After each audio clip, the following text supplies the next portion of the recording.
Ayan po mga ka-printer, ipapakita ko po sa inyo kung ito po kasi trinable po kasi nila. Nagtagas yung ink sa loob. Kaya ito ipapakita ko sa inyo kung paano po yung troubleshoot dito. So, umpisan na po natin. So, number 1, ito po yung model, Canon MG2570, yung 3-in-1 na pinaka-budget meal po ngayon sa panahon na ito. So, ito, tanggalin muna natin to. So, ganun lang, ipress mo. Tapos, mayroong dalawang screw dito. Isang screw dito para matanggal natin yung scanner niya. Ayan po. So, dalawa lang po itong tatanggalin.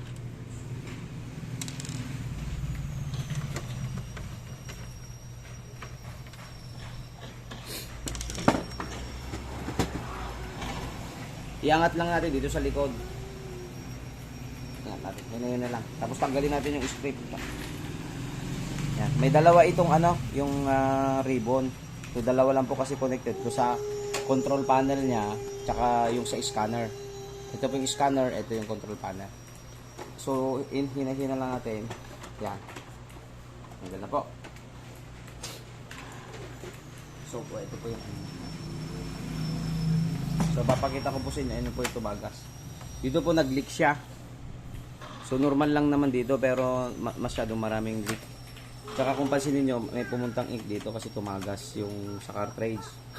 So, ang iti-check natin ngayon, itong kanya, film strip. So, ito, malinis pa, mayroon lang kunting, pero itong alam kong problema kasi kung mapapansin nyo, umitim tong kanyang gear. So, possible po, ito yung may problema kung nakikita nyo dyan. So, tatanggalin natin ngayon yan para ma-check natin. Basic lang po, meron lang kayong screw. Tapos, ididiin nyo lang siya dito. Tapos, papaikutin nyo para matanggal. Ayan. So, ito po. Ito pa ang problema naman dyan yung kanyang film strip na decoder, encoder po ito, encoder strip. Ito po yung nagtatransmit ng data dun sa lens. So, ito po, papalitan ko po ngayon ito para mapagana po natin itong printer. Tsaka para maging malinis yung printout niya. Meron po akong spare parts po rito. Ano po? Basic lang po ang pagkabit nito. Babalik lang po natin. So, nalinisan ko na kanina. Lilinisan natin. Nalinisan na rin yan. So, madali na linisan yan, tissue lang. So, ibabalik ko po. Ganito lang po pagbalik. Hindi na kailangan tanggalin itong casing niya. Idiin nyo lang po rito. Tapos, siguraduhin yung makakapasok siya dun sa loob. Ito, yung sa mismong lens. Tapos, dun sa butas. Ayan po. Ayan. Pumasok na. Tapos, ang gawin natin para dumikit. Kasi meron siyang, kung mapapansin nyo, meron siyang parang double-sided tip dito. Kailangan nakadikit yan para hindi siya maingay. At saka maganda yung balance. Yung pag-ikot. Kasama sa umikot. So, i-press nyo lang po ito. Alalayan nyo lang. I-press nyo lang po yan. Ikutin nyo yan. Para dumikit. Kasi double-sided tape yun. Didikit at didikit po yun. Yan. Siguraduhin nyo lang na nakadikit na maigi. Yun ang technique po nito. Ano nyo po ito. Ayan. Ito po yung printer po ng Tagaban na po. Tagaban na Ilocos Norte. Ayan po. So, yan na. Nakadikit na siya na maigi. Yan. Papakita ko sa inyo yung mamaya pag nag-function siya. So, kung mapapansin nyo, meron pang umatras na dito sa ink cartridge niya. Ituturo ko na rin kung paano siya ipump. Tatanggalin lang natin to. Ito po, ipapakita ko rin po. Kasi ito, kung mapapansin nyo po, umatras yung ink dito sa cartridge. So, may possibility kasing masira itong cartridge kung walang laman ito. So, ang technique po nito para mag-flow yung ink na connected dito sa cartridge ay ipapump po natin. Basic lang po. So, kailangan lang natin ng injection. So, syempre kailangan din po natin ng tissue. Tanggalin natin tong air filter kasi dito natin ipapump. Ito pong air filter. So kung mapapansin nyo, uhugutin ko dito. Ano pa? So, tanggalin muna natin yung rubber para mapunduhan itong laman nito kasi wala nang laman ito. Yan. So, dito natin ipapump dito sa mismong breather. Ano pa? Kontrolin nyo lang. So, kung mapapansin nyo, yung pag-pump ay tumatakbo na po yung ink dito. Ito po, pansinin nyo dito sa cartridge. Ayan po. Pakita mo yung cartridge. Ayan, ayan o. Connected na siya. So yan, nagkakarga na siya. Ayan po. Kung mapapansin nyo po. Kung mapapansin nyo po rito, wala na siyang hangin. Yan po yung sikreto para mawala po yung hangin para hindi siya nagbabubbles. Para tuloy-tuloy po yung paghigop ng cartridge dito sa tangke. Ano po? Yan. So, makikita naman natin kung may laman na siya. Ayan, may laman na. Kung makikita nyo po, meron na siyang laman. So, pwede po nating i-stop yung pag-pump para hindi siya mag-overflow. Tsaka, ibabalik po natin itong rubber. Tanggalin ko muna kasi may laman na ito. Ano po? Ito po, ibabalik na po natin itong rubber niya. Kasi mahalaga po ito para mag-fit. So, basic lang po yung paglagay nito.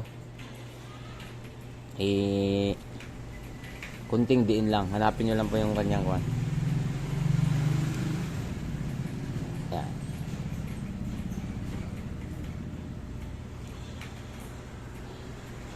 Yan po, bumalik na. So, ngayon, may laman na itong cartridge. So, ito, umatras ulit. Pero ipapump na natin. Yan, iabang natin dito. So, para mabilis. Yan po.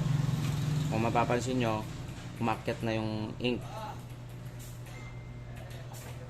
Ipapump ulit natin. Ayan po. Kulang pa. Ayun o. Ayun. Connected na siya. So, hindi na siya atras. Ano po? Kung mapapansin nyo, may ink na siya. May laman na. Ano po? Kailangan lang natin mag-prepare ng tissue.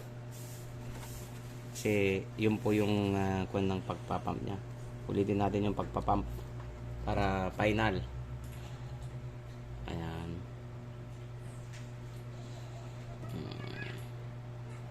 Kailangan po natin kasing mag-pump. Madumi lang pero yan. So kung mapapansin nyo, hindi na siya umatras. Okay na, baliktad na po natin. Ito po may laman ng lumalabas. Yung colored okay pa naman. Kailangan lang natin ng tissue. So ibabalik na po natin. Papakita ko po sa inyo yung outcome mamaya pag nag-print na. I-assemble ko na po. So, kung mapapansin nyo, yung kanina, yung hangin, connected na siya. So, makakahinga na siya at makakahigop na siya ng inks. So, ibabalik ko na po yung scanner. Ito po, ibabalik ko na siya. Ito. So, kung mapapansin nyo, may nakaipit dito. Dito po yung iipit natin tong hose. Yan. So, babalik ka rin natin sa basic lang po ito. Siguro doon nyo lang na yung ribbon yung lalapat doon sa ano medyo ito lang yung medyo medyo mahirap. So bago natin i-final, ikarga muna natin tong itong kanyang hose dito. I-clip natin. Ano po?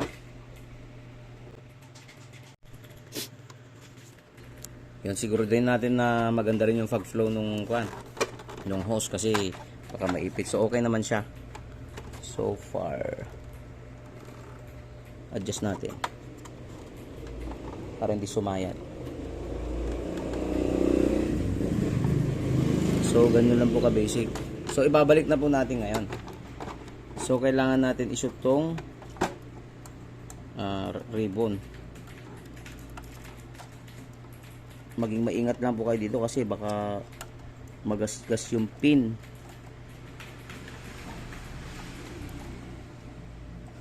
So papansin nyo po, ipapakita ko yung pin. Ito po yung pin. Mag-ingat lang po kayo dyan. So dapat hinay-hinay lang ang pag-shoot kasi baka hindi tumama dun sa kanyang Yan. Tumama na. Tapos meron pang maliit. Ito yung parang sa control panel niya. Sa pindutan. Medyo masikip lang yung area. Pero papasok to. Okay. Pumasok na. So, ipapinal natin.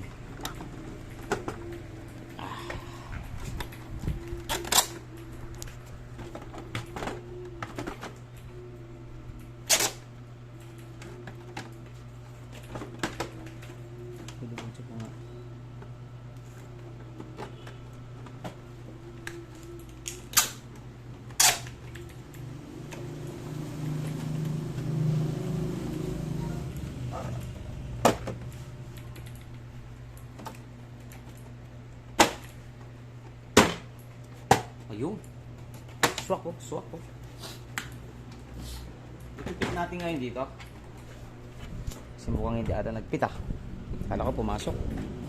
Ganun. Kakaratihin mo lang siya.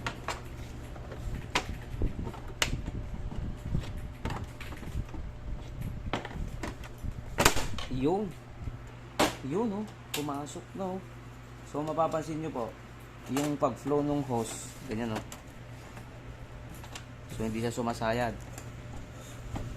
Papakita ko yung printout. Ano ba? Papakita ko yung printout. Kasi papalitan mo natin. So, balik natin yung dalawang screw.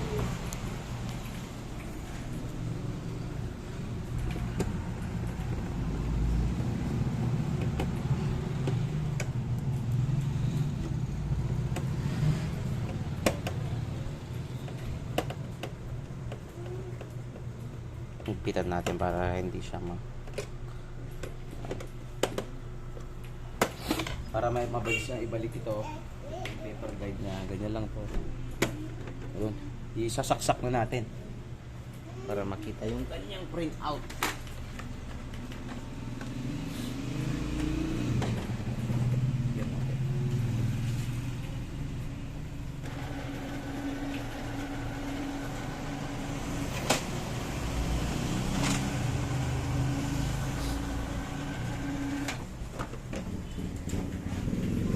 Ayan, nagpapunction siya. Nagre-response. So, ito yung print out niya. So, ito po, pag mag-nozzle check tayo, ito pa yung shortcut para mag-check up ng nozzle check without computer command. Hindi mo na kailangan pumunta dun sa computer, sa control panel. Dito lang, ipipress lang po natin to. Pag nag-blink yon, isang beses lang, one blink lang, mag-nozzle check na siya.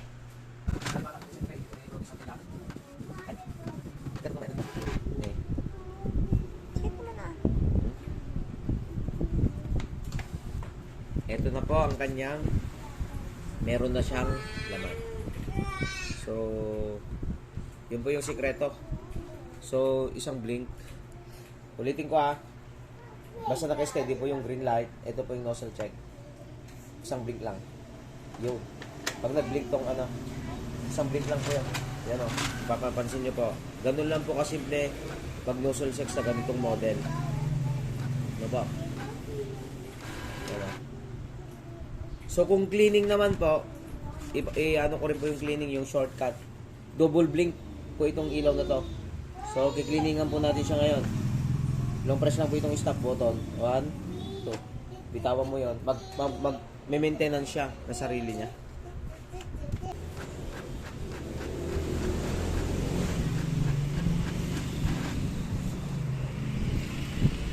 Good as new po.